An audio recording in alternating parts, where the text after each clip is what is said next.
Right, okay. Change the battery. So I'm no longer having SD card problems. I've got plenty of storage, but this camera eats battery. And I've got it connected up to the power, but it's not charging, so I don't understand. I wish things would just work out the box, you know. I haven't got time for this. I haven't got time for this, but there you go. Right, okay. So, gloves on. I'm going to have to download some software to edit this together. Hopefully you won't notice the difference.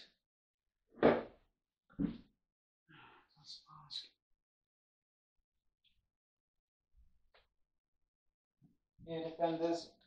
Now I want to point out as well that I've got my drill plugged into the auto function on my Festool extractor, so that when I start drilling, this will switch on and hopefully suck out a lot of the dust, because prevention is better than cure. Okay. Ideally, it'd be nice to have the cover on this, but I'm not buying a whole new thing just to get that. So.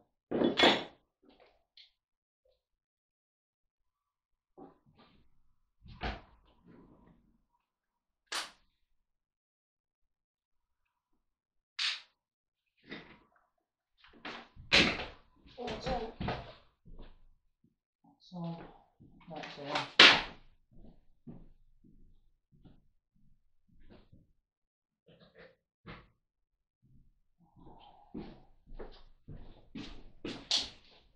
Helps if you plug the extension lead in here.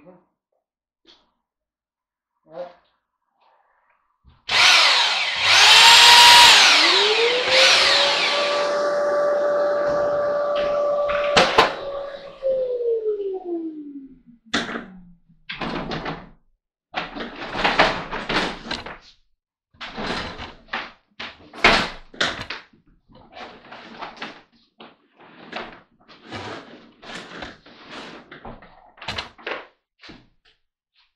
Messing around with the camera and trying to get it to work, I'd move the hoover around to try and reach the plug for the camera, to shorten the cable because I had it into a USB extension lead.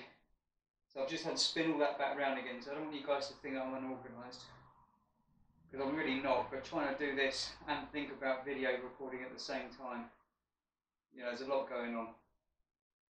Thanks for bearing with me.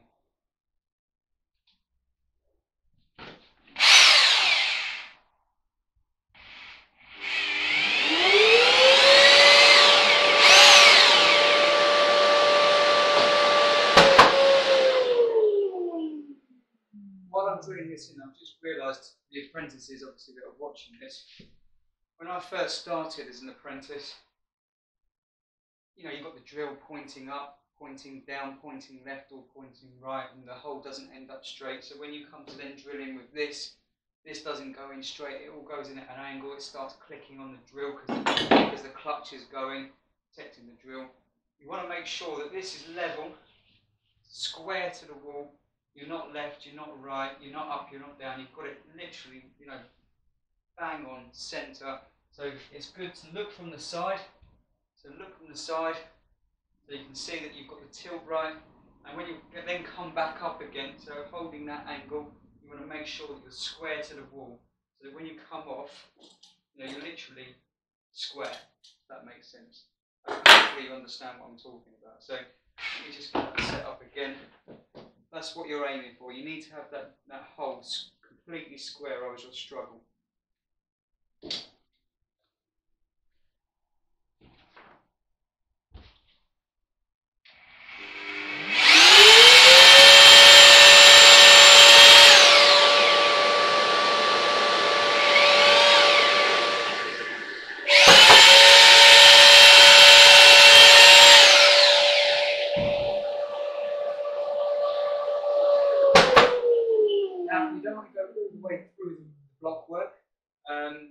You only really need to get deep enough that this pin goes into the wall enough and then chisels out. I'm going to take these in about 20 millimeters or so. So I've got 10 mil sticking out at the end. I might leave a bit more because before they were too far in the wall. Maybe I'll leave about 12 mil sticking out. So yeah, it just needs to be long enough for this pin to obviously go into the wall and enough to get out the material. Personally, I don't think it's a good idea to go all the way through the block if you don't need to. I can only see problems there. I know you're going to put a wall plug in there and seal it, but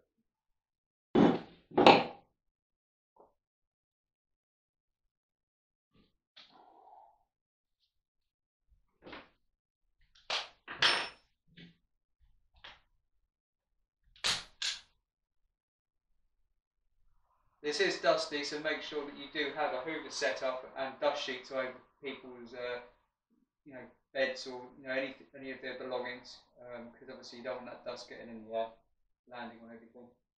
Nobody wants to get into bed with a pillow full of dust.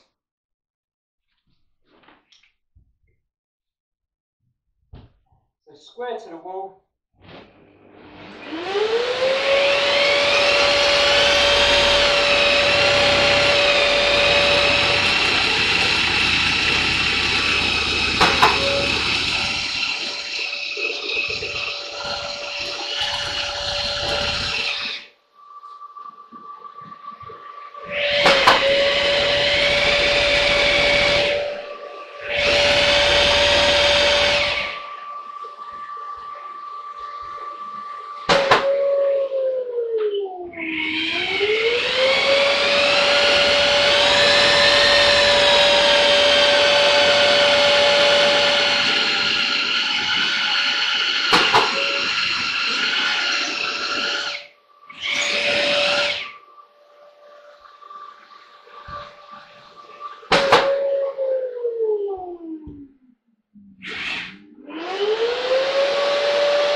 So I'll just zoom that in so you can see what's happened so far. So you end up with something that looks a bit like a pair of binoculars or a set of eyes looking out at you. What I've done is I've chased it into the depth of the, so where are we? I'll bring this back out again. Oh, wrong way.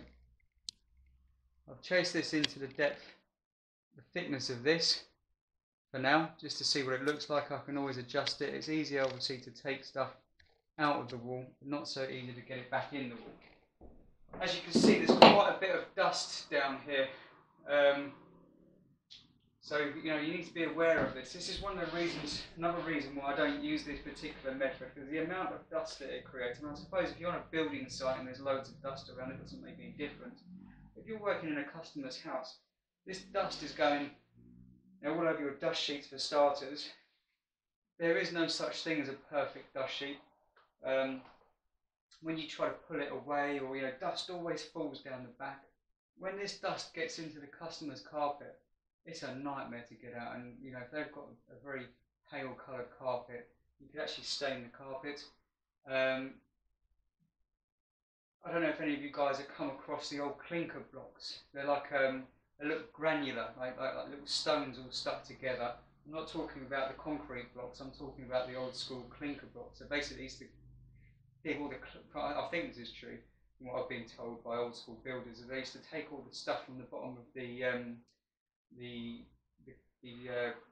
coal chimneys, and that was the clinker, and they would make that into blocks and then sell it. That dust is evil when it gets into carpet. Same as brick dust, red brick dust. It's absolutely evil. You can't get it. It stains. It absolutely stains. So, for me, this is another reason why I don't use this. If you're on site, I guess it doesn't matter. But in people's homes.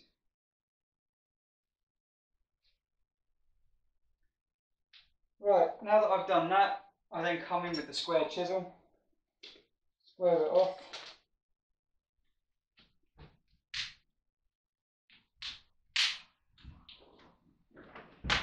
Now this spins on here, so you don't have to get the drill completely square. What you do is you just get that in the hole, you get the pin in the hole, and then you square the unit without having to move the drill. I've got it on chisel lock now, so it's not going to spin. Square it up.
ridges at the back of here. Let me just bring this in so you can see what I'm talking about.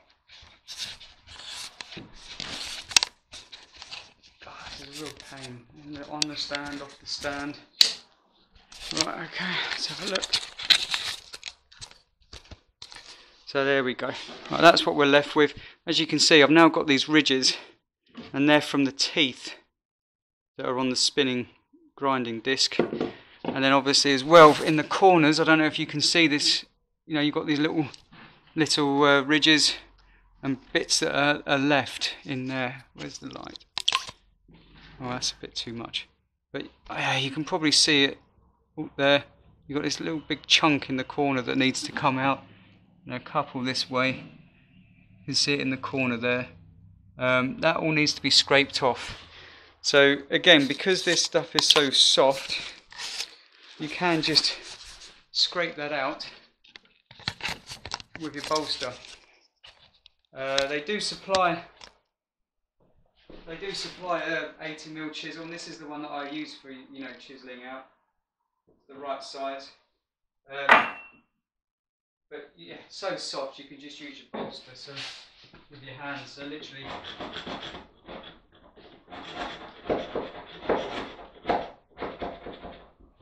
Like that. When you're doing this, make sure that the tilt is not backwards or forwards, because otherwise your box is going to sit either, you know, sticking out at the top or sticking out at the bottom. You want to try and keep that flat. Again, you want the box not this way or that way. You want this box square in the wall. And then you'll take this out and get that back as far as you can. When holding that box in there, then I've realised I've got quite a way to go. So let me get set back up again, and I'll put it back in a bit further. But one of the things I might just quickly show you guys as well while I've stopped is that yeah. So this is what I was talking about with the box actually being chased out wider either side. So by the time I get that on those fixing holes that I've made, you know, I've got 10mm either side. You know, someone's got to fill that. There's no need for it. You're taking material out of the wall. You want to keep the material in the wall. You know, the more structure you can keep, the stronger it's going to be. So yeah, I'll get this done out a bit further. I'm just going to get my set square. I'm going to set the depth on that at, I'm going to do 12mm this time, because 10mm is a bit too far next door. And they didn't work so well with those socket and switch beads. They're just very slightly too far in the wall. So looking at this, with that on the front, I've got to go in at least another 6-7 mil. Right, let's get this done. You can see how long this takes, guys, you know, just to chase out the socket for the video. I mean, we're at 15 minutes. I'm never going to get this extension done.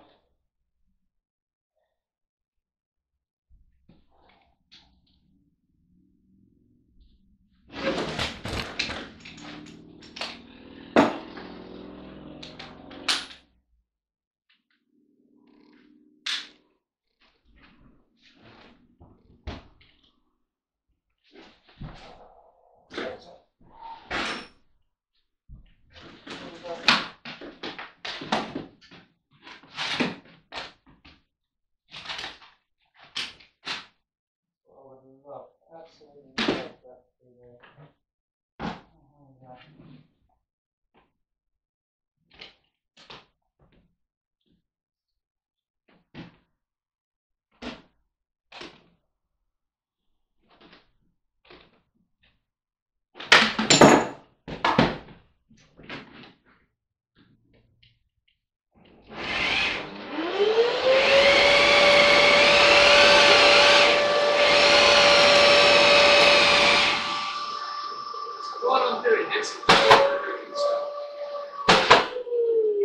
While I'm doing this, I know that I've got to go in at least 7mm. So I'm looking at the side of here, because I've done to this level. So I'm now looking at how far that goes into the wall. And that is the level that I'm sort of using as a gauge. So I'm looking at this edge here as I do that in. And when I do this side, I'll be looking at this edge, but also looking at the back to make sure that it's at the same level.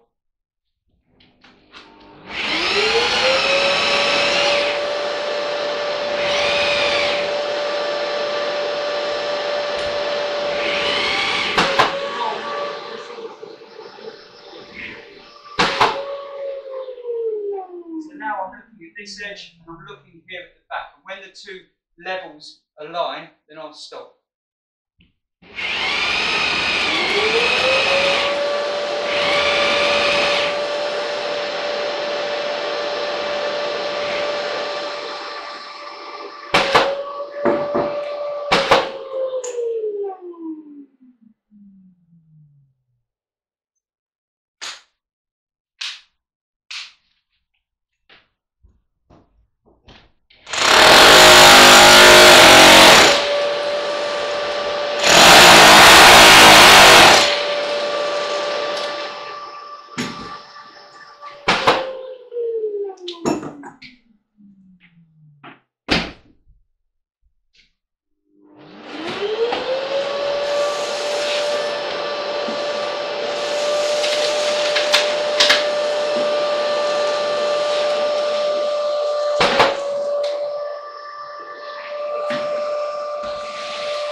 Let's see that stuff.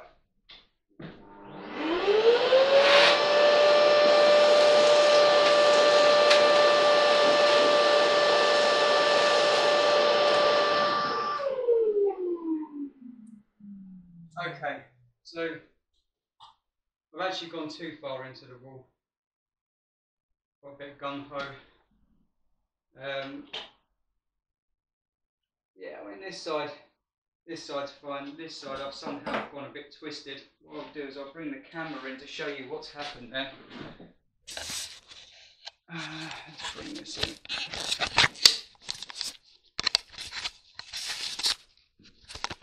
Okay, so look, if I look down the wall, you can see what's happened is that's got twisted in there. That's flat to the wall.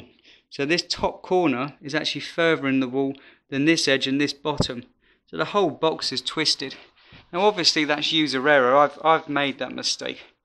And I'm pretty good with, you know, keeping levels and keeping things square. Obviously if I was doing this all the time, I might get more practice at it and, you know, get better at it.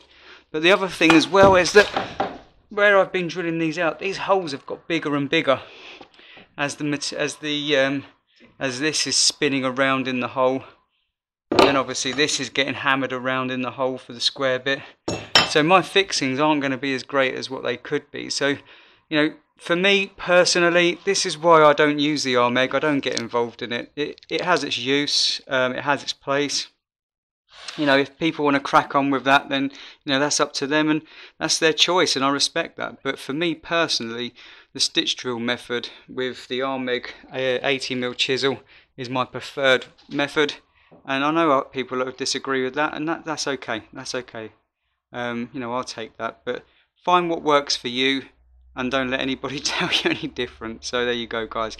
I'm now going to do this one over here by hand, and there you go. Right, take care. Right.